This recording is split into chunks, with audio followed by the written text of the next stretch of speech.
depositka markii aan tago waxay soo saari doonaa AVC sahal izat. AVC waxaan geli doonaa lacagta aan soo diri rabo qaybta hoosena phone number lambarka aan lacagta ka soo dirayo. Confirm markii aan dhaho halka aan koobinta ku saaray ayaa riixi doontaa.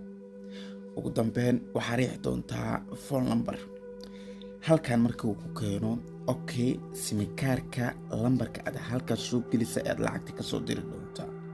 waxaan ku laaban doonaa one speedka. waxaa la rabaa 1 second wax ka yar inuu lacagta noo soo deposit gareeyo.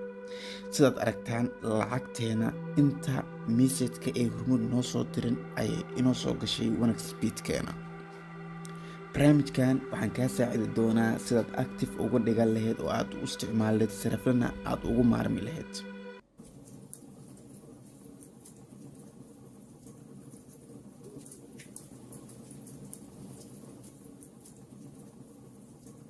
haddaba si aad active ugu dhigato AVC sahal izat groupkan telegramka ayay taalaa qaabkaad ugu dhigan lahayd sharaxaada guud.